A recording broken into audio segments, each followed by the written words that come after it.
vous êtes parfaits.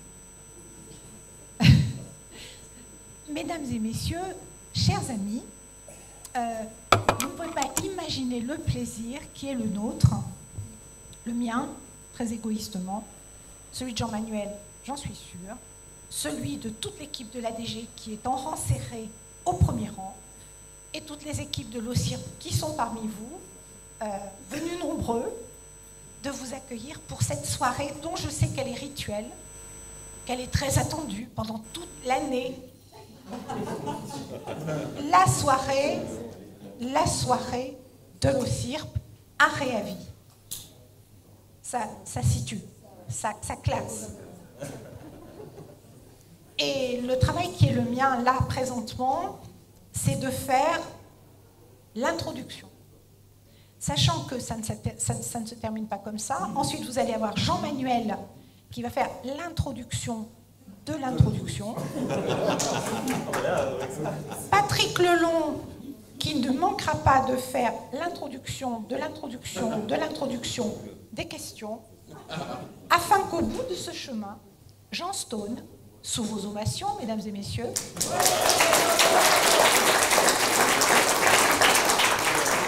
moi je vous dis, il y a du niveau, viennent de nous parler de la grande mutation. Il m'est arrivé dans mes études supérieures un très grand désagrément. J'ai été collée à Normal Sup. Ce qui m'a rassurée après, c'est qu'au plus haut niveau de l'État, d'autres personnalités très connues ont eu la même mésaventure que moi. Et quand je l'ai appris, je ne dis pas que ça a motivé mes engagements politiques, mais ça m'a permis de me sentir moins seule dans cette grande déception existentielle. Et je sais pourquoi, entre autres, j'ai pu échouer à Normal, c'est parce que le sujet de philosophie, que je n'avais sans doute pas suffisamment préparé en Cagne, était le suivant: prévision et prévoyance. J'ignorais qu'un jour, je me retrouverais dans une institution pour qui je nourris une profonde affection, qui m'amènerait quasiment du matin au soir à me poser, sinon les questions de l'avenir, seul un prospectiviste peut nous parler de l'avenir, mais des risques et de ce temps si long dans lequel l'avenir de nos institutions s'inscrit. Parce qu'à l'OCIRP, comme tous les assureurs, mais particulièrement pour ce qui concerne le champ de la prévoyance, nous sommes embarqués dans un temps extraordinairement long. Et la prévoyance, c'est notre métier. La prévision, on fait ce qu'on peut. Et nous avons bien besoin, je ne sais pas si Guillaume Leroy est arrivé, d'un certain nombre de travaux qui nous permettent de dessiner l'avenir, mais je vois que tout au fond de la salle, il y a François Gostola, et je veux le saluer, parce que sur les tables, il est absolument incollable. Je ne vais pas être très longue, mais je veux vous révéler ce soir un autre événement plus anecdotique, mais qui va vous permettre d'appréhender la personnalité qui tout à l'heure va vous entretenir, avant le cocktail, hein, après, de ce que peut être la question de la grande mutation. Vous l'avez deviné, c'est Jean Stone.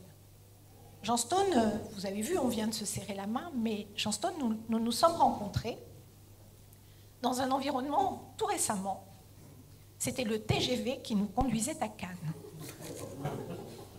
Et là, avec Julien Gernicon, Caroline Selva, François Grinda, qui étaient à mes côtés, nous avons commencé 2-3 blagounettes, parce que je ne vous cache pas que quand nous ne sommes pas focalisés sur l'ORSA ou sur la situation, comment dirais-je, prudentielle de notre maison, il peut nous arriver de parler d'autre chose. Mais c'est très rare.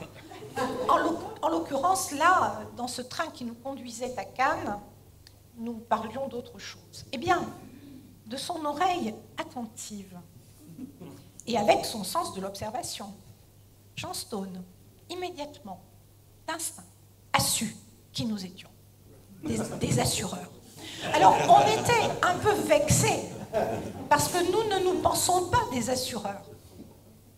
Nous sommes Code de la sécurité sociale, union d'institutions de prévoyance, donc le méta-niveau de la prévoyance. C'est sophistiqué, vous savez. Ça peut nous attirer quelques complexités. Nous les oublions toujours. Mais le regard de Johnstone, à ce moment-là, a définitivement marqué notre confiance dans sa capacité à nous dire comment l'avenir peut s'envisager. En plus, il l'a fait très gentiment, parce qu'il aurait pu dire « Oh là là, vous êtes des assureurs ». Non, non, pas du tout. Il nous l'a dit avec une très grande bienveillance, et pour ça, je lui en suis extrêmement reconnaissante. Je vais arrêter mes petites plaisanteries, parce que je sais qu'il va nous falloir passer aux choses sérieuses. Pour les choses sérieuses, c'est Jean-Manuel qui s'y colle à l'OCIR, d'autant plus qu'ensuite, elles vous ouvriront la porte de la terrasse qui nous attendra pour qu'on passe un super bon moment ensemble. Je vous souhaite à tous vraiment une très très bonne soirée et à tout à l'heure pour un point.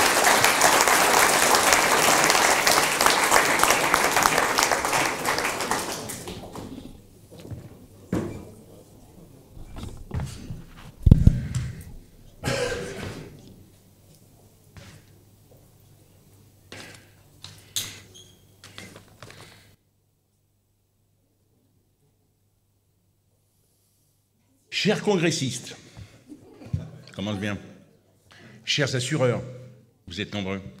Chers amis, c'est toujours difficile de prendre la parole après sa directrice générale.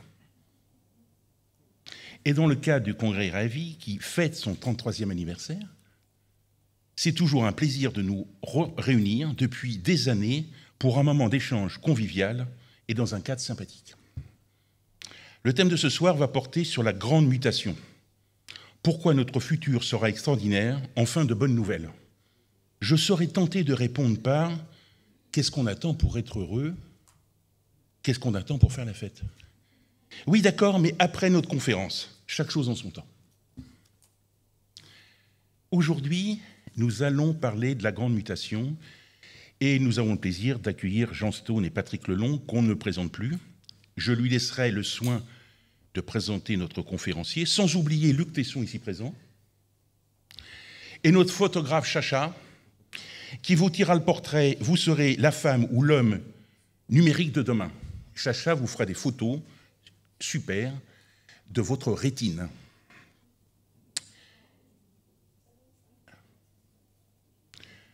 Johnstone est prospectiviste. Il va parler de mutation.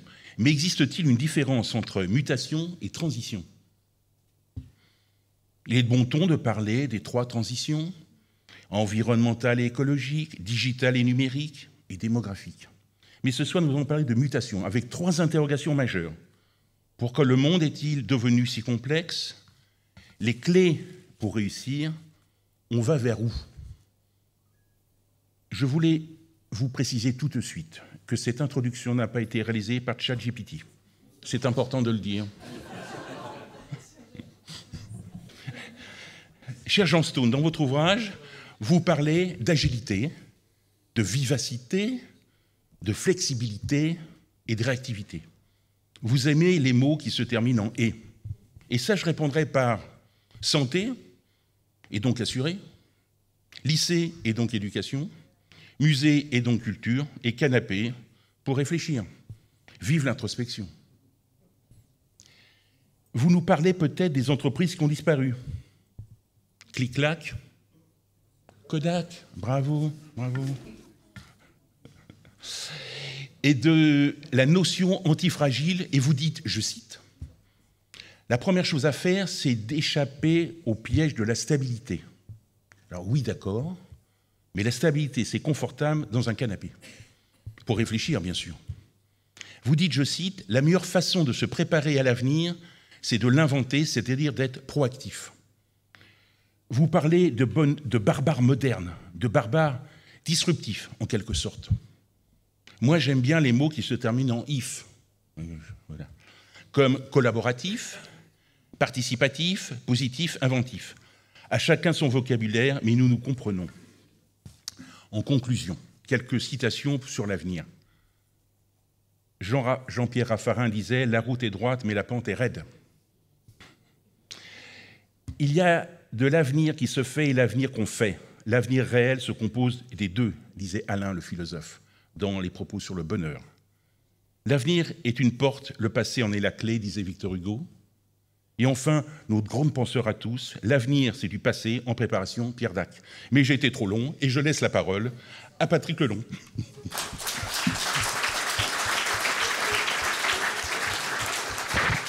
Vous aurez cet ouvrage qui vous sera envoyé sur la grande mutation. Merci.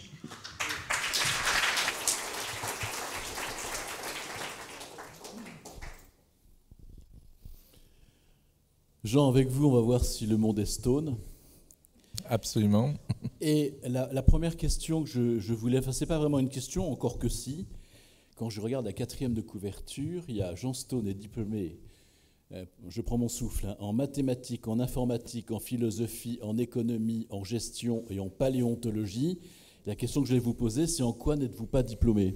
Eh bien, je ne suis pas diplômé en théologie et mon dernier bouquin s'appelle Jésus l'enquête, ce qui montre qu'en fait, si j'ai accumulé les diplômes, ce n'était pas pour un CV, mais c'était parce que je ne voulais pas rester enfermé dans une boîte. Je voulais être transversal. Et donc, en fait, je fais plein de choses dans les endroits où je n'ai pas eu tout de diplôme, par exemple la sociologie, la théologie, voilà.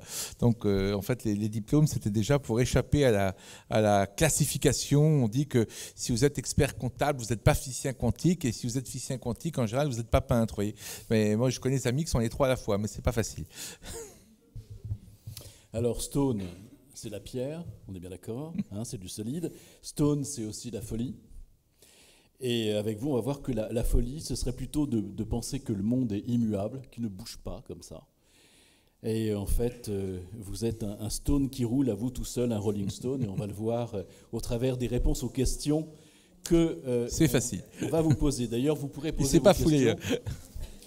Vous pourrez vous poser, mais il y aura pas de. Vous pourrez poser vos questions à la fin de notre entretien. Alors, la première, Jean-Manuel l'a dit, le premier volet de ce livre et de votre réflexion, c'est la complexité du monde d'aujourd'hui, oui. Parce qu'il est de plus en plus complexe.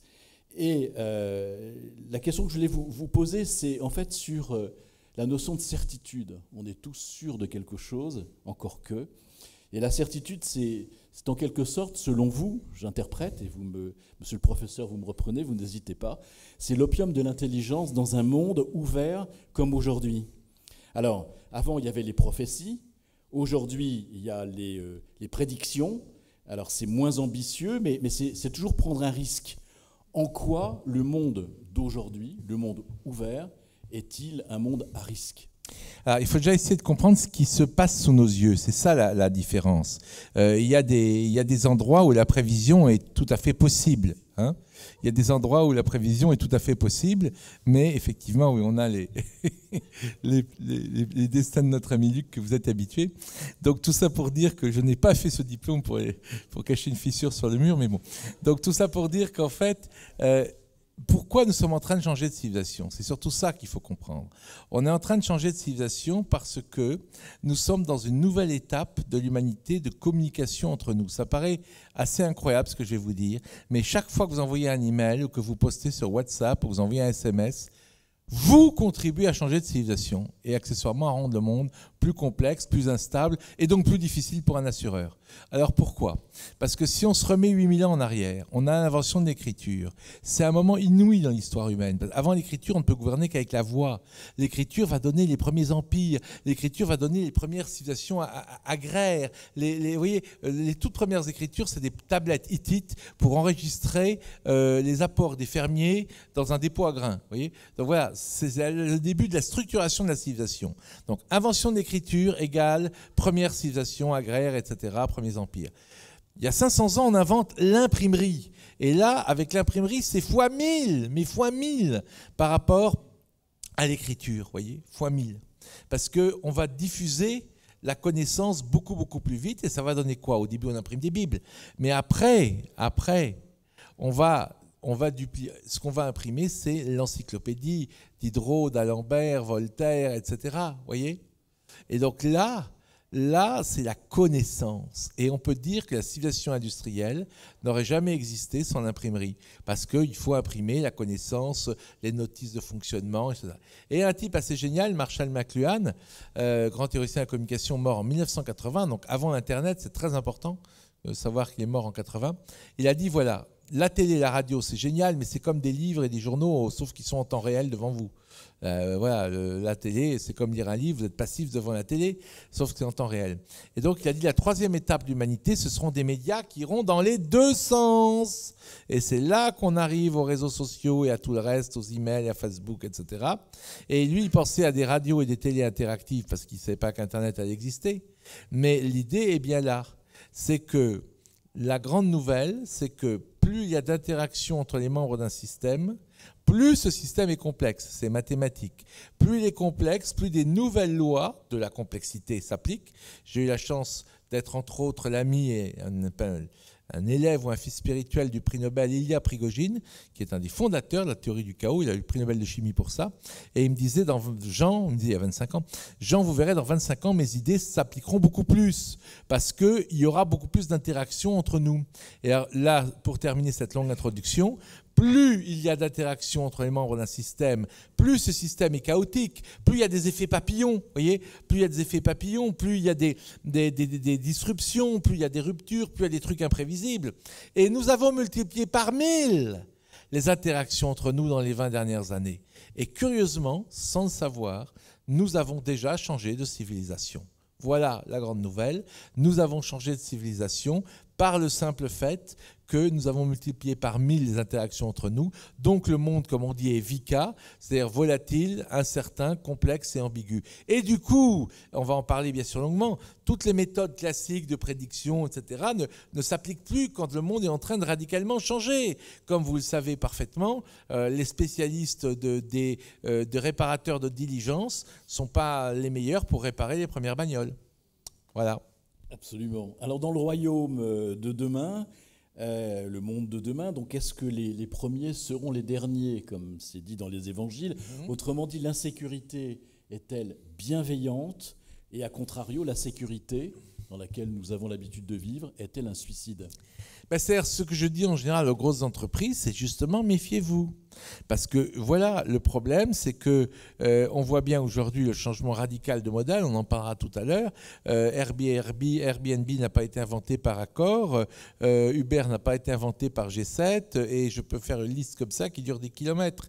C'est-à-dire, quand vous êtes le leader, je parlais des diligences, quand vous êtes le leader d'un secteur, vous êtes en général assez mal placé, sauf cas exceptionnel, on en parlera, pour devenir le leader d'un nouveau système, voyez. Et donc, vous êtes a priori en difficulté sur ce plan-là. Voilà. Donc, méfiez-vous à partir du moment où vous êtes, j'allais dire, on est dans la stabilité et on se dit, ouais, on est numéro 1, on est numéro 2, etc. Et en fait, le vrai problème, c'est pas...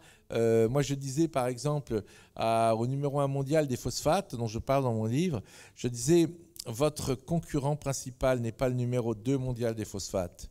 C'est un gars dans une cave à Los Angeles qui est en train d'inventer un truc pour se passer des phosphates dans l'agriculture. C'est comme ça qu'il faut voir les choses.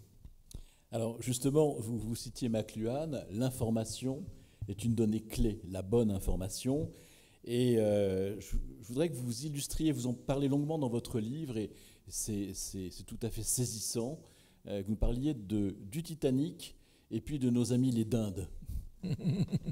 Ben oui, alors ça, pour les assureurs, c'est assez flippant parce que un assureur est très très fort pour vous dire la probabilité de voler une BMW à Dijon est de 0,5% de chance par an. Ça, il n'y a aucun problème. On a les chiffres, on a tout ça, on sait faire, c'est votre métier. D'accord ? Mais prévoir, pas les épidémies, parce que ça, il y a toujours l'histoire humaine, mais prévoir que 4 milliards de personnes vont être confinées chez elles pendant 2 mois le 15 janvier, c'était totalement impossible à prévoir, voyez ? Et ça, on n'a jamais vu ça dans l'histoire humaine. 4 milliards de gens confinés chez eux, voyez ? Donc, dans un monde VICA, le problème pour vous, c'est qu'il y a des trucs qui sortent totalement de l'ordinaire. Et donc, effectivement, c'est là où on voit l'histoire du Titanic. Le capitaine Edward Smith était réputé pour n'avoir jamais eu le moindre incident en carrière, mais vraiment rien. rien à raconter, pas d'échouage, pas de panne de moteur, pas de collision avec un autre bateau, absolument rien. Et donc il y avait des gens qui voyageaient avec lui en disant de toute façon avec lui on est sûr qu'on arrivera en sécurité à bon port, parce que voilà, c'est le gars qui a jamais rien, quoi. Eh bien, il était capitaine sur le Titanic. Donc si vous voulez, dans certains, quand il y a un changement de civilisation, l'extrapolation du passé, si vous voulez, vers l'avenir ne fonctionne plus. Alors qu'en temps normal, c'est pour ça que je répondais à ta question tout à l'heure, en temps normal, ça marche très bien. Et l'histoire de la dinde, bon ça c'est bien connu, c'est l'histoire des dindes que le fermier nourrit pendant 1 an, et les dindes disent, voilà, le fermier est bon pour nous, le fermier est notre ami, le fermier nous engraisse. Et puis il y a une dinde qui dit, vous savez, il paraît qu'en fait, il va nous tuer. Et elle dit, arrête, t'es complotiste. Enfin, c'est complètement débile, c'est la théorie du complot, ça. Vous voyez, donc voilà, donc ça aussi, c'est l'événement qui n'arrive qu'une fois, voyez-vous. C'est pas parce que le fermier vous nourrit tous les jours que... Donc ça, c'est un problème pour l'assurance quand on change de civilisation, quand on a des repères complètement différents, voyez-vous, quand on a des choses qu'on n'a jamais vues avant. Et donc ça, c'est dans ce cas-là, en fait, la façon de s'en sortir est complètement différente aussi. On ne peut plus s'en sortir par des prévisions, mais on peut s'en sortir, par exemple, en se disant, bon, ok, j'ai tellement de cordes à mon arc dans tellement de domaines, ne faites surtout pas l'erreur des subprimes américains qui pensaient que l'immobilier ne pouvait pas à la fois s'effondrer à New York, à Chicago, en Floride et en Californie. Ben si, ça s'est effondré parfaitement et magnifiquement dans tous les endroits à la fois. Donc il faut être capable, par exemple, c'est le gars qui investit dans le pétrole et les compagnies aériennes. Oui, c'est le grand classique. Parce que si le pétrole monte, les compagnies aériennes chutent, mais si le pétrole baisse, les compagnies aériennes montent. Ouais. Voilà, c'est ça l'idée d'avoir beaucoup de cordes à son arc, d'avoir de l'agilité, de ne pas rester enfermé dans un seul cadre. Et ça explique aussi ma propre vie. Pourquoi moi-même, je ne voulais pas rester enfermé dans une seule discipline et pourquoi j'ai fait tous ces diplômes, plus encore plein d'autres choses. Vous voyez, je sais appliquer mes propres idées quand même.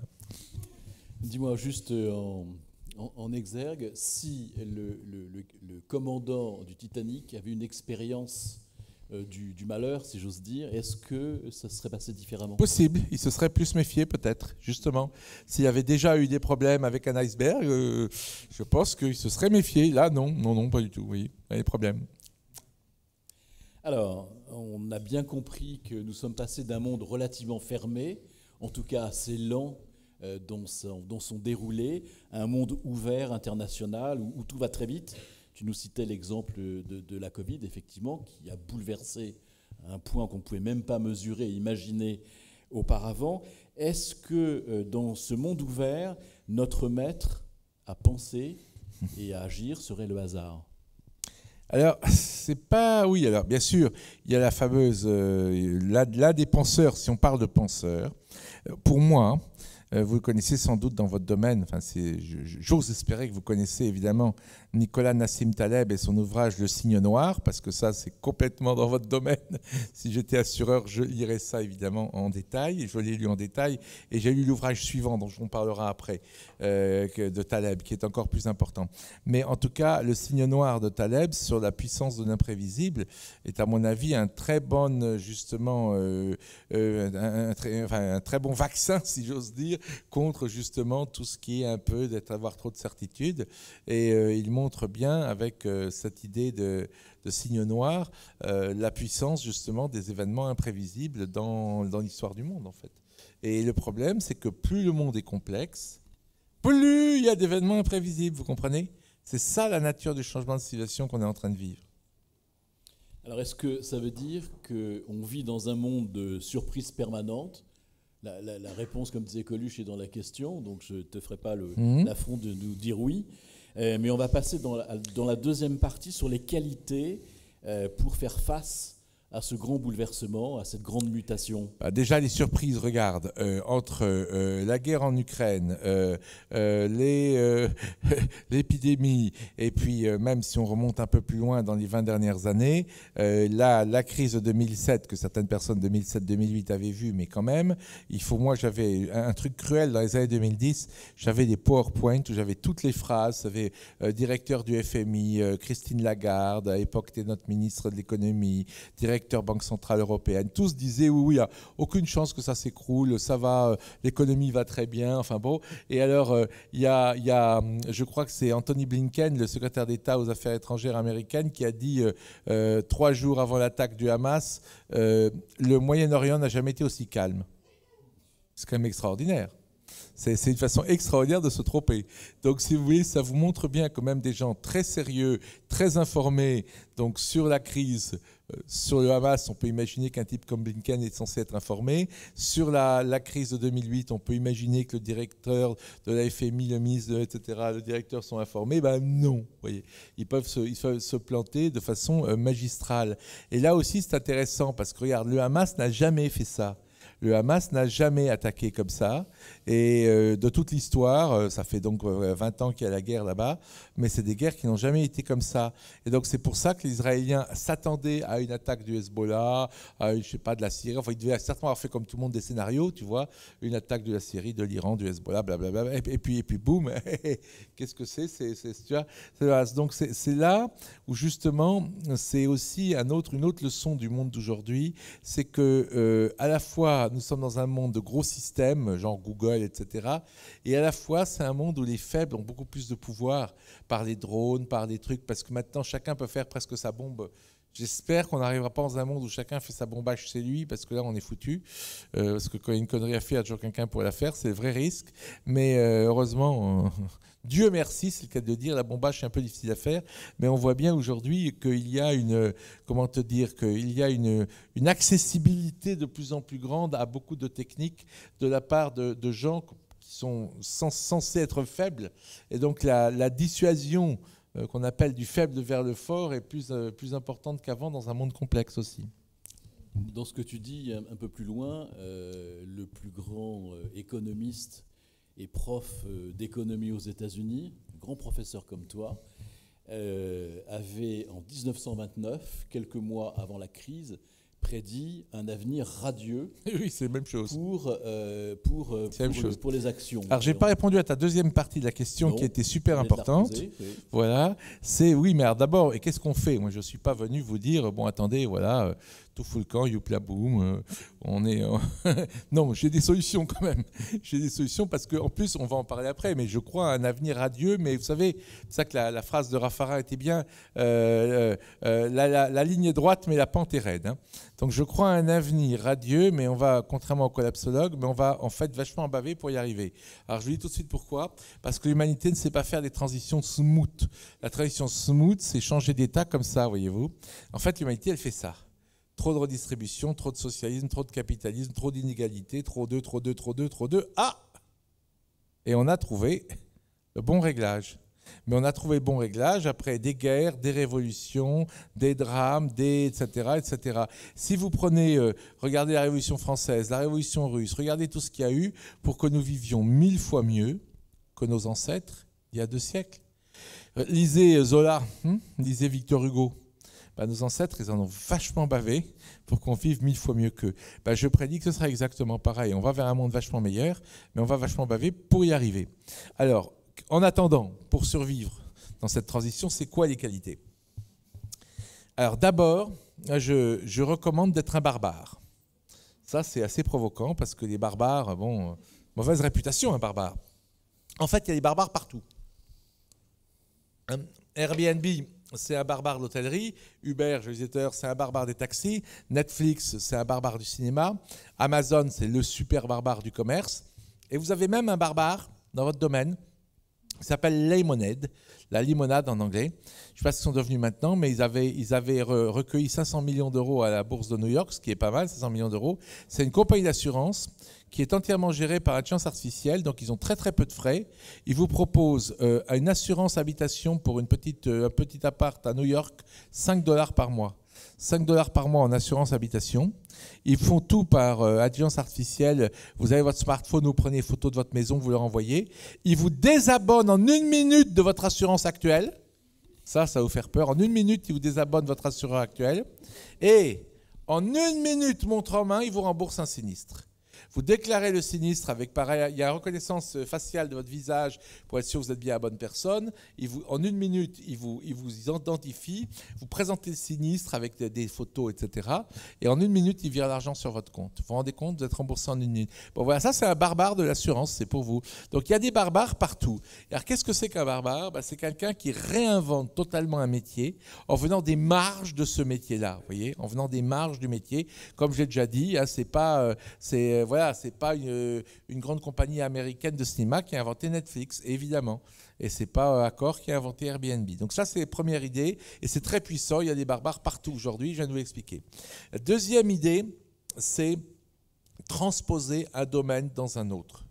Par exemple, Elon Musk, qui fait partie de mes héros, Elon Musk, c'est un type qui a fait dans le spatial la façon de s'organiser, de créer, de développer des startups dans l'informatique.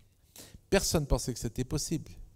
Le spatial, c'est 10 000 personnes avec des grandes administrations, la NASA, Arianespace, des trucs comme ça. Ben non. Lui, il arrive, par exemple, il y a les radios. Une radio pour aller dans l'espace, c'est quelque chose comme 20 000 $. Parce qu'il faut qu'elle soit complètement bétonnée, la radio, pour résister. Vous savez, aux ondes dans l'espace, il y a des tas de trucs, les ondes solaires, etc., les éruptions solaires, ça fait des tas de dégâts sur les radios. Et donc, c'est 20 000 $. Et ben, lui, il prenait des radios à 5 $ et il demandait aux gens de les bricoler, vous voyez. Donc, voilà, et donc ils sont extrêmement compétitifs, évidemment. Il n'y a aucune possibilité d'être en concurrence avec un gars qui est aussi agile. Et donc, le troisième terme que je vais employer, bien sûr, c'est l'agilité. Hein, d'avoir beaucoup de cordes à son arc, c'est aussi, évidemment, une nécessité très importante, je l'ai déjà dit, en ce monde de demain. Le quatrième terme, c'est aussi Elon Musk, c'est pour ça que je l'appelle le barbare en chef. Voilà, c'est pour ça qu'il est là, vous voyez, le barbare en chef. Elon Musk, c'est notre barbare en chef. Pourquoi? Parce qu'avec Tesla, il a fait le contraire de ce que tout le monde fait dans une industrie. Il a commencé à vendre des voitures de luxe à 200 000 $. Ensuite, alors que tout le monde vendait des smart électriques genre Bolloré à 10 000 $. Ensuite, on louait la batterie, ça coûtait trop cher à vendre, et on vendait l'électricité. Et ben lui, il a vendu la batterie et il a donné l'électricité gratuitement. Maintenant, ça commence à être payant parce qu'il y a trop de bagnoles Tesla, mais l'électricité, rappelez-vous, était gratuite pour les bagnoles Tesla, alors que la batterie était vendue. Il a vendu une voiture très chère et il est descendu en gamme. Il a vendu 100 000 $ pour le modèle S. Après, il est descendu à 40 000, etc., pour la Tesla Model 3, et ainsi de suite, voyez. Donc, il a fait exactement l'inverse que tout le monde fait dans l'industrie, même au niveau du marketing, puisqu'il vendait la batterie et donnait gratuitement l'électricité, alors que d'autres faisaient l'inverse. Donc ça, c'est aussi un critère de réussite. Ensuite, notre président, auquel notre directrice générale a fait allusion, il a quand même dit un truc, tout le monde lui est tombé dessus, mais il a dit un truc très fort. Faire en même temps deux choses incompatibles, c'est tout à fait normal dans un monde complexe, à condition qu'on les fasse à bon escient. Parce qu'il ne faut pas faire du en même temps pour faire du en même temps. Non, non, mais si on fait en même temps deux choses complètement différentes dans un monde complexe, par exemple, j'étais chez L'Oréal, L'Oréal peut en même temps avoir une stratégie pour les cosmétiques grand public, qui est complètement l'inverse de la stratégie qu'elle va faire pour des cosmétiques écolos ou pour des cosmétiques de niche, voyez, etc. Et puis, la dernière chose, enfin, les deux dernières, notre Jean-Manuel l'a cité, c'est être proactif, inventer son propre futur. Ça, c'est Henry Ford avait dit, si on me demandait ce qu'il faut faire, moi je vous dirais, si j'avais demandé à mon public, pardon, ce qu'il faut faire, les gens m'auraient répondu, on veut des diligences plus confortables. Mais là, le génie dans l'histoire, c'est Steve Jobs.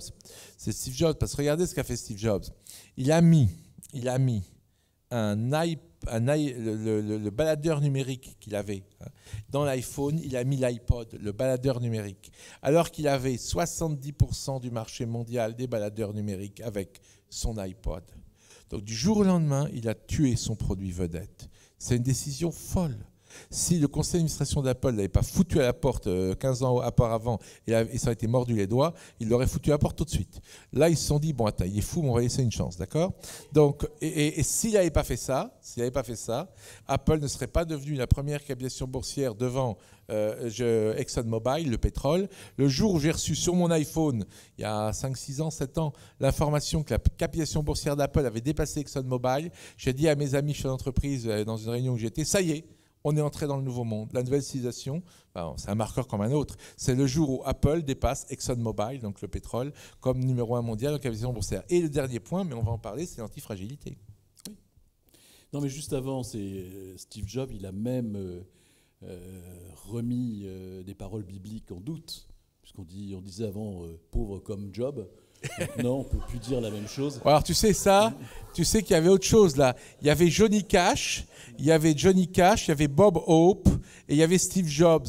Et ils sont morts tous les trois en même temps. Et les gens ont dit, c'est dramatique, maintenant on a no job, no hope, no cash.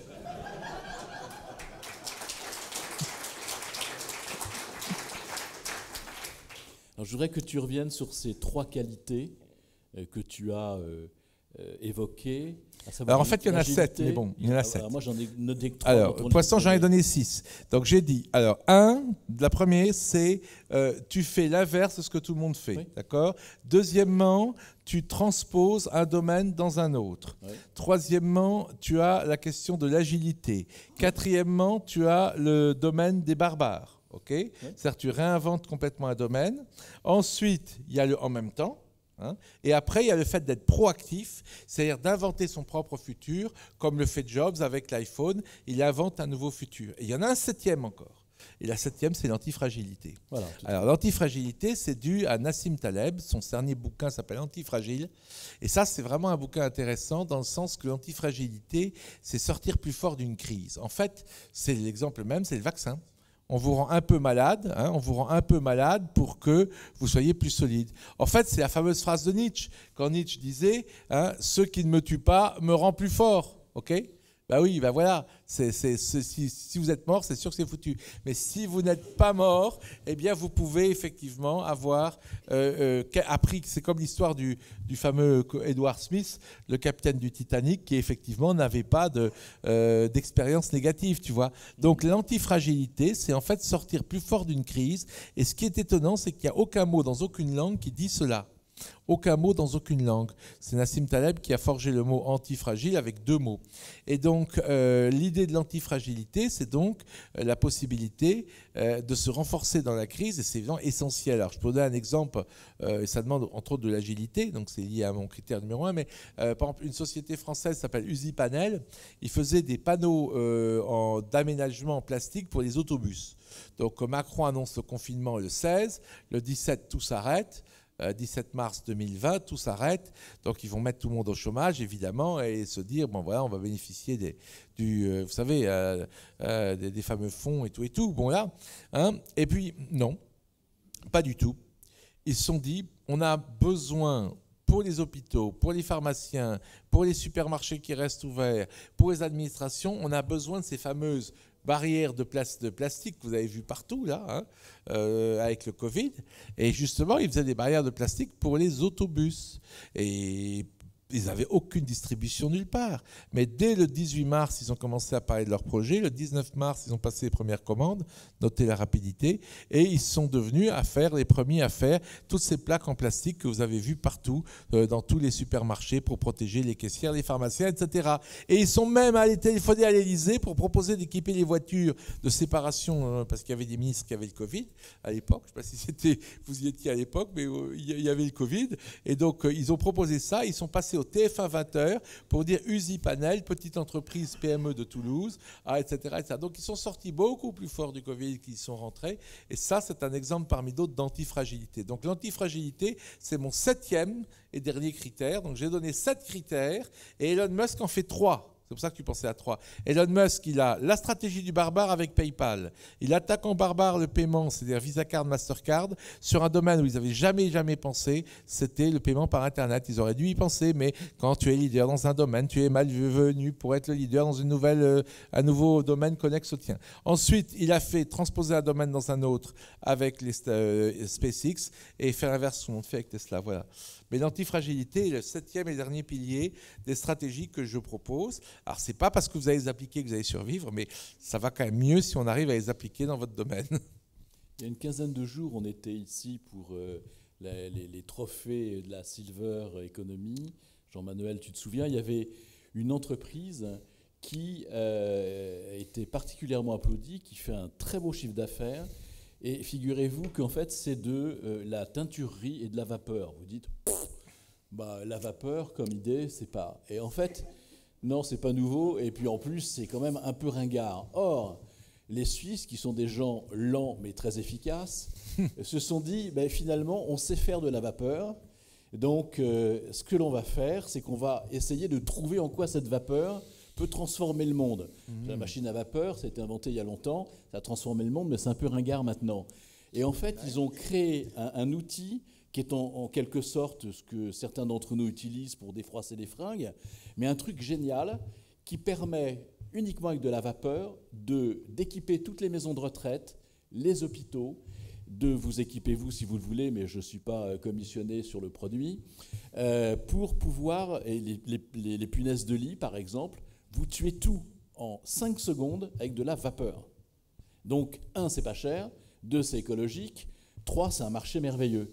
Et pourtant, ce sont des gens qui, a priori, partaient avec des clés en main qui sont quand même celles de l'ancien monde. Donc comme quoi une autre façon de réfléchir peut permettre aussi d'avoir des idées et de transformer sa propre boîte plutôt que de se suicider en attendant que d'autres prennent la place.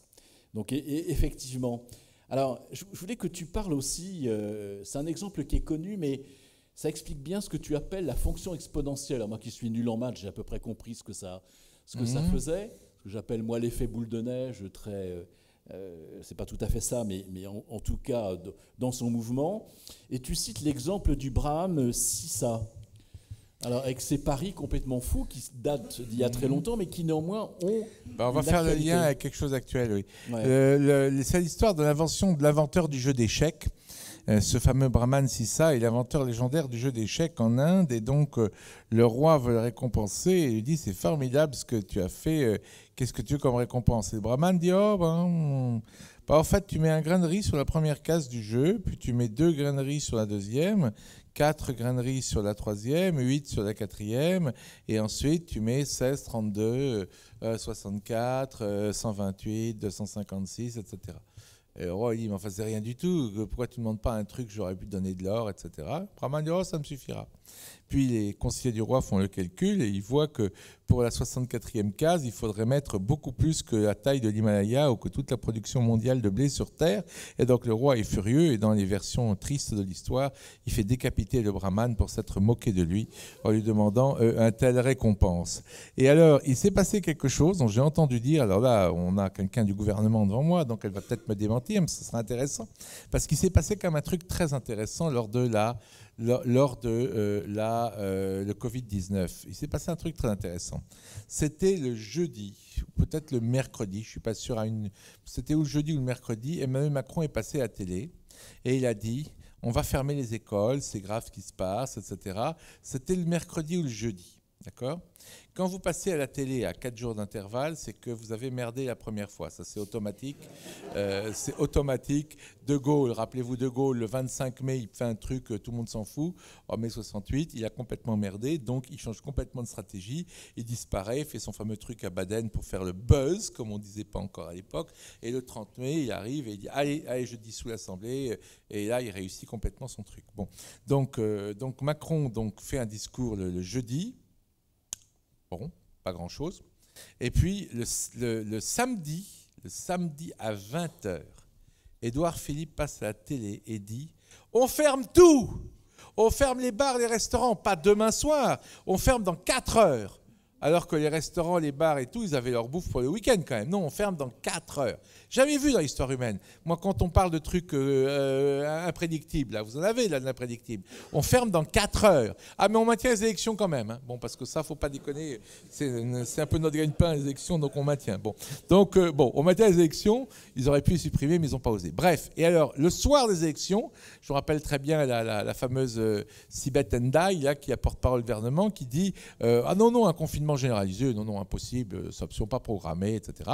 Et le lendemain, donc nous sommes maintenant le 16, ça c'était le 15, le samedi c'était le 14, Macron a fait donc son premier discours le jeudi 12, le 16 Macron apparaît et dit confinement général, demain midi, on arrête tout, etc., etc., etc.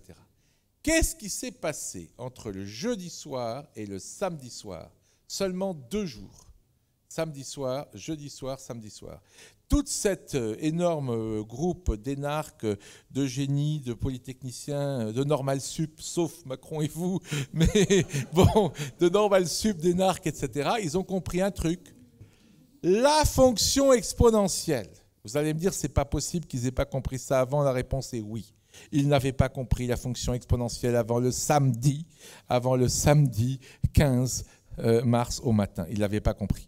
Et ils ont compris la fonction exponentielle pendant ces 2 jours-là. Et je sais comment ils l'ont compris, selon moi. Il y a eu un article d'un spécialiste en virus informatique. Même pas un spécialiste des virus. Non, non. Un Français qui vit dans la Silicon Valley et qui est le grand spécialiste des virus informatiques. Il a fait un article qui a été vu en français, même qui a été vu par 16 millions de personnes, je sais. Donc ça a été un article qui s'est diffusé comme ça. Et il explique la fonction exponentielle avec des bases très solides. Et il dit, voilà, chaque jour où vous retardez le confinement, c'est 1000 morts en plus. Ben voilà, ça est remonté au gouvernement et ils ont dit bon, on arrête tout du jour au lendemain. Et il y a un grand scientifique américain qui disait cette phrase fascinante: la plus grande faiblesse de l'espèce humaine, c'est son incapacité à comprendre la fonction exponentielle. Parce que la fonction exponentielle, c'est le nénuphar qui croît tous les jours de 50%. Donc on ne le voit pas, c'est un autre exemple que le Brahman Sissa, c'est plus visuel. Donc on ne le voit pas parce qu'il croît tous les jours dans son coin. Puis un jour, il représente un quart de l'étang. Le lendemain, il représente la moitié de l'étang, et le surlendemain, il recouvre tout l'étang. Donc la fonction exponentielle ne se voit qu'à l'arrivée. Au début, elle est complètement dans un coin, elle creuse son petit coin, son petit chemin dans un coin, on ne la voit pas. Et puis du jour au lendemain, boum! Et ben, c'est ça l'exponentielle, et c'est ça que Macron et Édouard Philippe et tous les génies, et ce sont des gens très brillants, qui nous gouvernent, ont compris entre le jeudi et le samedi. C'est impressionnant, hein. Ils ont compris ça, mais ils ne l'avaient pas compris avant. Voilà. Alors comment, avec tout ce que tu viens de nous dire, comment anticiper, mutualiser les risques en matière d'assurance, de protection des personnes et des biens dans un monde ouvert? Moi, je serais toujours ça. Bon, encore une fois, je ne suis pas du tout spécialiste d'assurance, mais et je sais que vous faites que l'assurance à la personne. Quoique, juste moi, l'assurance à la personne, il y a un truc intéressant là. Enfin, je ne sais pas si vous faites. Regardez les nouvelles. Il y a de moins en moins de jeunes qui passent le permis de conduire, même dans les villes de province. Par contre, ils font tous des nouvelles mobilités. J'ai vu des gens qui maintenant font des campagnes pour assurer les trottinettes électriques, pour assurer les vélos électriques. Ce qui est une très bonne idée parce que c'est beaucoup plus dangereux que des vélos. Personne n'assure son vélo. Par contre, un vélo électrique, ça va quand même beaucoup plus vite. Une trottinette électrique, ça tombe beaucoup plus, vous voyez. Donc, en fait, ça, je donne juste cet exemple pour montrer comment la complexité peut générer des nouveaux marchés qu'il faut savoir saisir. Soyez le premier à proposer des assurances de trottinettes électriques. C'est déjà presque trop tard. Ou de vélos électriques. Moi, je suis abonné à la Mutuelle des motards en tant que motard. Maintenant, ils commencent déjà à se mettre sur le marché. Parce que là, il y a forcément des nouvelles formes d'assurance à avoir face justement à ces nouveaux risques. C'est la première chose que je dirais pour répartir les risques dans l'assurance. Ensuite, l'autre chose, bien sûr, c'est peut-être plus difficile pour vous aussi, mais c'est d'essayer d'être dans plusieurs catégories, puisque l'histoire de subprime aux États-Unis, c'est un très bon exemple de ce qu'il ne faut pas faire. Alors, est-ce que ça veut dire que les spécialistes, ça ne sert plus à rien ? Alors, oui et non, justement. Ça, c'est quelque chose d'important. Les spécialistes peuvent encore servir de façon très intéressante dans certains domaines où la prévision est possible. Mais il y a un gars qui m'a vraiment, je cite dans La Grande Mutation, qui m'a vraiment impressionné. C'est un Américain qui s'appelle Philip Tretlock. Et il a écrit un livre, un éditeur très sérieux, où il explique qu'il a demandé à des prévisionnistes de prévoir le cours du pétrole dans 10 ans, de prévoir toute une série de variables, le PIB américain, le cours du dollar en euros, etc. Et puis il a demandé à des chimpanzés, il leur a demandé de lancer des fléchettes sur des cibles où il y avait les chiffres de prévision. Vous voyez ? Et les chimpanzés ont lancé pendant des jours des fléchettes comme ça, et les experts ont fait pendant des années des prédictions avec les chimpanzés en compétition. Et là où ça devient spectaculaire, c'est que les chimpanzés ont fait mieux que les experts. Pas aussi bien, mieux. Alors, qu'est-ce que ça veut dire? Parce que les chimpanzés, évidemment, c'est le hasard. Et ils envoient les fléchettes au hasard. Mais comment est-ce que les experts feraient aussi? Il y a souvent des gens, on dit, il y a un super portefeuille géré par un super trader, et puis il y a un chimpanzé qui gère à côté, le résultat est le même. Ça veut dire qu'en fait, les traders, souvent, ne font pas mieux que le hasard. Mais là, ils font moins bien. Qu'est-ce que ça veut dire? Ça veut dire qu'ils ont un handicap. Et le handicap, c'est d'être l'expert dans le monde d'avant. Si vous êtes un expert en, encore une fois, diligence, vous êtes moins bien placé que le hasard pour prédire ce qui va se passer dans le transport avec l'arrivée des bagnoles, vous comprenez ? C'est ça l'idée, c'est ça l'idée très perturbante par rapport aux experts, c'est que si vous parlez à un expert dans un domaine qui est en train de radicalement changer, l'expert est en fait la dernière personne à qui vous devez demander un avis.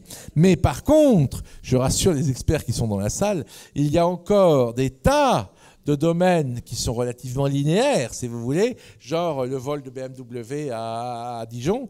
Et donc, effectivement, dans le vol de BMW à Dijon, là, on n'a pas ce problème. Effectivement, on peut encore se confier aux experts. Mais voilà, le vrai risque, c'est l'expertise dans un domaine qui change complètement. L'ami du singe, c'est la peau de banane, et la peau de banane, c'est l'ennemi de l'expert, c'est ça? On peut dire ça comme ça. Alors, est-ce que le raisonnement, ce que j'appelle le raisonnement à la découpe, c'est-à-dire risque par risque, pays par pays, classe d'âge par classe d'âge, est-ce que tout ça, c'est à mettre au placard dans ce que tu nous dis? Je dis simplement qu'il faut faire attention à des nouvelles. Je dis que c'est risqué de continuer avec la même logique. Et deux, la meilleure solution, j'ai déjà dit, c'est d'essayer de trouver des nouvelles formes, des nouveaux piliers de développement. J'ai par exemple des trottinettes, mais il y en a certainement d'autres, pour justement arriver à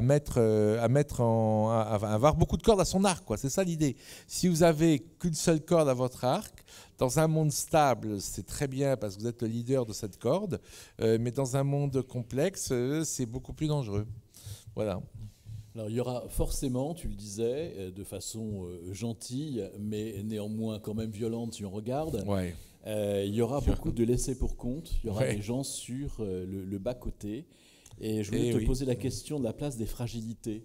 Fragilité due à l'âge, puisque nous vieillissons de plus en plus. Fragilité due au handicap. Comment on peut réagir face à ça ? Écoute, une chose qu'on peut faire, c'est d'essayer de faire... moi, je parle d'antifragilité. Alors, la fragilité peut être une force. C'est ça le paradoxe. On peut faire de sa fragilité une force, donc être antifragile d'une certaine façon, ce qui paraît a priori contradictoire avec le fait d'être fragile. Je vous donne un exemple concret qui est dans mon livre La Grande Mutation. J'ai enquêté sur une boîte qui s'appelle Bretagne Atelier. Elle vient de changer de nom, elle s'appelle Tissandi, je crois maintenant, mais elle s'appelait Bretagne Atelier quand j'ai fait mon enquête là-bas en 2019. C'est une boîte qui a depuis l'origine, 80% d'handicapés. Employé 80% d'handicapés, avec un fondateur tout à fait visionnaire, un grand humaniste, vous devez le connaître, qui est vraiment quelqu'un de très engagé là-dessus. Et donc sa boîte a 80% d'handicapés. J'ai fait une enquête, j'ai parlé aux gens, j'étais sur place et c'est très intéressant parce qu'ils s'arrangent de façon très différente, comme ils sont justement handicapés avec des handicaps différents.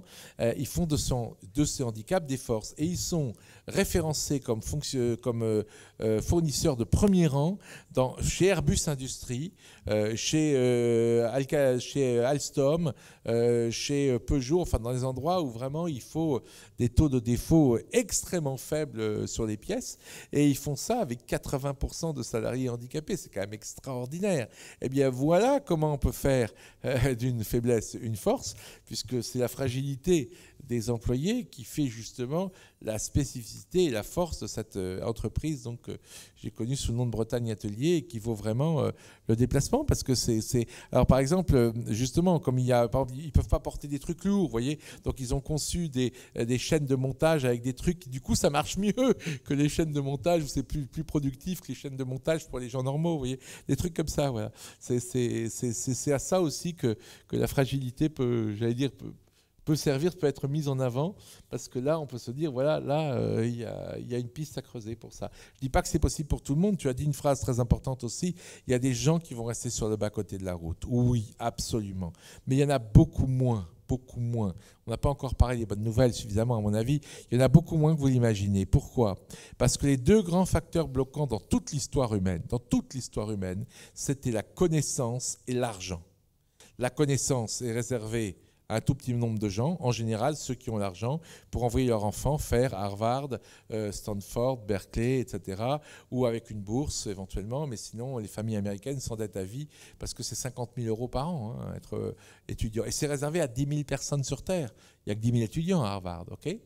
Aujourd'hui, sur Coursera, pour 200 $, vous avez tous les 3000 principaux cours de Stanford, Harvard, Berkeley, etc. Alors, c'est pas pareil d'être professeur, enseignant, élève à Harvard, mais vous avez la connaissance au fin fond de l'Afrique. Et puis, vous avez l'autre facteur bloquant, l'argent. Bah oui, on ne prête qu'aux riches. Imaginez, 3 jeunes sortent d'une école d'ingénieurs complètement inconnue, de seconde catégorie. Ils vont voir un banquier. Ils disent, monsieur le banquier, on a besoin de 12 millions €. Ah ouais, les gamins, c'est pour faire quoi? Ah ben, on voudrait créer des montres connectées pour concurrencer Apple et Samsung. Explosion de rire du banquier. Écoutez, allez bosser dans une grande boîte. Quand vous aurez fait 30 ans comme directeur chez Sony de développement, mon successeur, le banquier, avec un bon business plan, vous prêtera peut-être 12 millions €.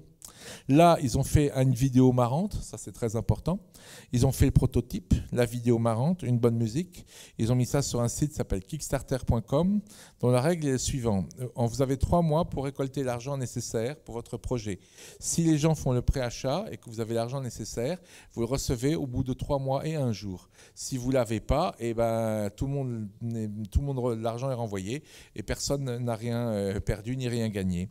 Eh bien, ils ont eu 12 millions de dollars et pas d'euros, mais bon, 12 millions de dollars en 3 mois. Et 3 mois et 1 jour après avoir posté une vidéo sur kickstarter.com, ils ont créé leur entreprise avec ces 12 millions de dollars. Pas besoin d'emprunt bancaire, pas besoin d'un business angel à qui on donne 50% de la boîte. Ils ont vendu la boîte l'année dernière pour 40 millions de dollars. Elle s'appelait Pebble, les montres connectées Pebble. Et à un moment, ils ont été 3e du marché mondial derrière Apple et Samsung pour les montres connectées. Où vous voyez ça dans l'espèce humaine? Jamais vous n'avez vu ça, jamais, dans toute l'histoire humaine. Il y a 2 siècles, il y a une première porte ouverte, la toute première. C'était, vous étiez un petit industriel dans le Doubs et vous étiez au bon endroit au bon moment et vous deveniez Monsieur Peugeot, ou vous devenez Monsieur Ford, ou vous devenez Monsieur Renault. Voilà, ça c'était il y a un siècle et demi. C'était la première révolution industrielle et c'était super. Mais aujourd'hui, c'est ça la puissance 10.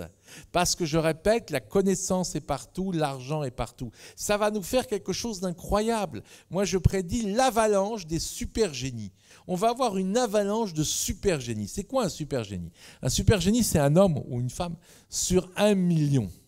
Malheureusement, dans l'histoire humaine, pour l'instant, c'est surtout des hommes, parce que les femmes étaient un peu sur le côté, mais bon, c'est des gens comme Aristote et Platon, c'est des gens comme Van Gogh et Léonard de Vinci, c'est des gens comme Mozart et Bach, c'est des gens comme Ford et Steve Jobs, c'est des gens qui changent à jamais une discipline, quelle qu'elle soit, que ce soit de la musique, de la philosophie, de la peinture, de l'industrie, de la science. Einstein, évidemment, et Newton sont dans ma liste. Bref, c'est les super génies, 1 sur 1 million.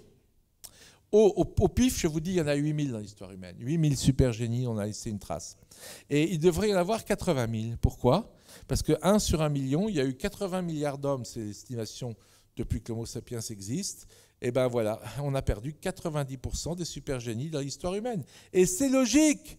Ces 90% de super génies ont passé leur vie à traire les vaches au Mali, à ramasser les noix dans la forêt amazonienne, à creuser des rizières en Chine.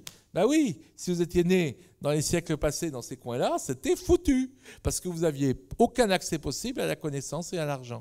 Et bien maintenant que l'accès à la connaissance et à l'argent est partout, je peux vous montrer des gens au Sierra Leone, au fin fond de l'Afrique, des jeunes de 14 ans qui ont fait des trucs extraordinaires dont on parle même au MIT. Je peux vous montrer un Mexicain sans papier qui est le numéro 1 américain des entreprises pour fabriquer des drones parce qu'il a mis des schémas et de cartes de contrôle électronique de drones sur Internet. Bref, la connaissance est partout. Et ça prédit une avalanche de super génies dans les décennies à venir. Tous ces gens qui ne pouvaient pas s'exprimer et qui étaient potentiellement les Steve Jobs, les Einstein, les Newton, les Léonard de Vinci, les Bach, les Mozart, et ben on les aura, et ça c'est une super bonne nouvelle quand même.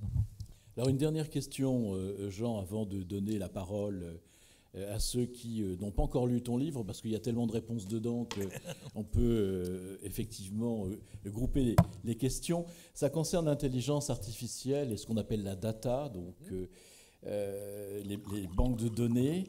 Ce qui nous intéresse aussi, c'est de savoir qui sont les mieux placés entre les 3 blocs la Chine, les États-Unis, l'Europe, pour schématiquement, aux États-Unis, ce qui compte dans les données, c'est qu'elles puissent être commercialisées. L'entreprise est en quelque sorte le moteur de la société américaine. En Chine, de toute façon, l'individu n'a pas beaucoup d'importance, c'est le nombre qui compte. Et puis en France, on s'intéresse beaucoup aux données personnelles, avec ce qui est inviolable, avec la RGPD, etc., que tout le monde connaît ici. Donc voilà, on part avec des concepts totalement différents pour une matière qui est identique, celle de la donnée. Et est-ce qu'on est mal barré ? Alors oui et non, je vais faire une réponse un peu plus large. Le monde de demain, c'est quoi? J'ai dit qu'on change de civilisation, mais je n'ai pas encore dit toutes les caractéristiques de la nouvelle civilisation. Il y a une caractéristique étonnante, stupéfiante, incroyable, c'est le fait qu'on est sorti du capitalisme pour le post-capitalisme. Alors, je vous rassure, le post-capitalisme, ce n'est pas du mélenchonisme. Non, non, non. Le post-capitalisme, c'est quoi? Vous avez ce truc-là, tout le monde en a un aujourd'hui, hein. Eh bien, il est fait par une seule entreprise au monde, s'appelle Foxconn. Elle a 1,5 million de salariés. C'est la plus grosse boîte privée de la planète. Elle fait tous les Apple, tous les Samsung, tous les etc. Enfin, Apple commence à maintenant sortir de Chine à cause de ce que vous savez, mais jusqu'à peu, quelle que soit votre tablette, quel que soit votre smartphone, il est fait par Foxconn en Chine. D'accord? Eh bien, General Motors, la chaîne de montage de bagnoles, ils ont 80% de la plus-value. C'est pour ça qu'un certain Karl Marx disait il faut nationaliser, l'inverse, l'outil de production, parce que le salaud de capitaliste, il a 80% de la marge et le pauvre ouvrier n'en a que 20%. Sauf que Foxconn, ils ont la chaîne de montage de ça, c'est eux qui fabriquent ça. Mais ils n'ont que 20% de la marge. Monde capitaliste, vous avez la chaîne de montage, vous avez les machines, vous êtes le roi du monde, vous avez 80%. Foxconn, vous avez que 20% dans le monde post-capitaliste. Où sont passés les autres 80%? La moitié est chez Apple et Samsung, c'est de la créativité. La créativité pour faire un truc user-friendly, comme on dit, facile d'utilisation, etc. Et les autres 40%, ils sont chez Intel, qui font des puces qui sont, vous savez, précises au milliardième de micron près. C'est de l'intelligence. Donc, Patrick, le truc clé, c'est qu'on est en train de remplacer le monde basé sur la machine, sur le pétrole, le gaz et le charbon, etc. par un mois. On aura toujours besoin de machines, de pétrole, de gaz et de charbon demain. Non, non. Mais ce qui rapporte de l'argent, c'est pas ça. C'est la créativité, l'intelligence et la data. Parce que d'un côté, il y a la créativité et l'intelligence pour faire des trucs comme l'iPhone, je viens de vous expliquer, et la plus-value est dans la créativité et l'intelligence, et non plus dans la possession des machines, et donc non plus dans des capitaux. Il faut 100 fois moins de capitaux aujourd'hui pour faire Google que pour faire General Electric ou General Motors, vous comprenez? 100 fois moins de capitaux, 100 fois moins. Ça change tout. Donc, et puis, le dernier point que tu as souligné, c'est la data, c'est-à-dire l'information. Vous avez les meilleurs avions du monde et les meilleurs chars du monde, exemple Saddam Hussein, ça ne sert à rien parce que vous n'avez pas l'information par satellite en temps réel.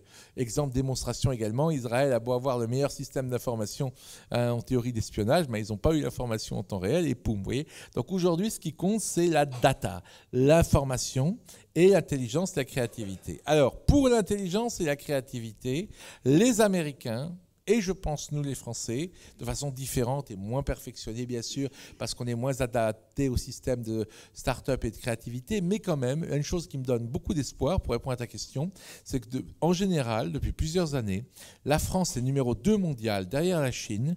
C'est un signal faible, c'est un indicateur de rien du tout, mais très important, pour le nombre de stands au Consumer Electronics Show à Las Vegas. Là où s'écrit l'avenir de demain. Évidemment, les Américains écrasent tout. Bon, c'est à Las Vegas. Ensuite, il y a la France. Bah oui, devant la Chine. Donc ça veut dire que malgré tous nos handicaps, malgré le fait qu'on soit colbertien, gros système, que l'innovation n'est pas assez encouragée, patati, vous connaissez tout ça, bah quand même, la créativité, les Français en ont. Ça s'appelle le système D en France. On a de la créativité, vous comprenez? Donc on n'est pas foutu. La créativité et l'intelligence sont des variables qui probablement sont plus faciles à développer en Occident que dans un monde chinois plus conformiste. Alors vous savez, en plus je dis ça, heureusement qu'elle n'est pas là parce que mon épouse est chinoise, une vraie chinoise de Chine. Alors, alors je lui dis, quand je veux me moquer d'elle, parce qu'elle me parle quand même un peu de tous les bienfaits de la Chine par rapport à nous, enfin tout ce que la Chine réussit, je lui dis, écoute chérie, pour l'instant les Chinois ont fait 2 grandes découvertes qui se sont répandues sur toute la planète, c'est la perche à selfie et la cigarette électronique. Ce sont 2 inventions chinoises, mais il n'y a vraiment rien d'autre. Il n'y a rien de nouveau, si vous voulez, qui vient de Chine, à part la perche à selfie. Tout le reste, c'est des trucs... Voilà. Donc là, il y a un problème, si vous voulez, parce que les Chinois dépassent les Américains en nombre de brevets depuis déjà 10 ans, mais perche à selfie et cigarettes électroniques. Donc la conclusion, c'est, si les Chinois peuvent être aussi créatifs que nous, on est foutus, mais si nous sommes capables justement d'avoir cette intelligence et cette créativité, on a encore un avenir radieux qui nous attend, parce que l'avenir est à ça. Par contre, les Chinois sont plus forts pour nous pour la data, ça et les Américains aussi, ça il n'y a rien à dire. Sur la data, c'est les Américains et les Chinois qui vont gagner. Fais gaffe, tu peux divorcer, enfin je dis ça comme ça. Non, ma femme verra pas enregistrement. Alors, on arrive à la fin, c'est un peu compliqué parce qu'il y a quelque chose qui n'a pas varié de l'ancien monde fermé au nouveau monde ouvert, c'est la soif. Et donc, il y a 2 solutions. Ou bien vous pouvez poser 1 ou 2 questions qui appelleront des réponses brèves. Mais très honnêtement, dans ce livre, il y a tout. Bon. Mais voilà. N'exagérons rien, le monde est toujours incomplet. Mon livre aussi. Soit, il y a beaucoup. En préambule à la soif, je demande la conclusion donc de cette fantastique tribune à laquelle tu as excellé. C'est à vous de voir. Hein. Est-ce qu'il y a des questions ou non? On a quelques minutes. Là, c'est ignoble comme truc parce qu'ils se disent si je pose une question, on va boire plus tard. Donc, c'est déjà faux. Non? Oui. On peut l'applaudir. Hein. Je suis là au cocktail. Hein. N'hésitez pas à venir me voir au cocktail. Je serai là au cocktail. J'ai compris une chose, c'est que les applaudissements voulaient dire cocktail. Donc ça, c'est une bonne chose. Hein. Vous pourrez discuter avec notre ami Jean Stone et Patrick Lelon. Et surtout, il est où notre photographe préféré? Mais il a disparu. Vous allez vous faire tirer le portrait. Il va vous prendre votre œil et il va mettre votre œil dans des photos extraordinaires. Vous pourrez choisir. Il y a des hommes, il y a des femmes. Il y a tout. Et je vous recommande, ça sera le petit cadeau de cette soirée d'un homme et d'une femme numérique. Je vous remercie beaucoup et au cocktail.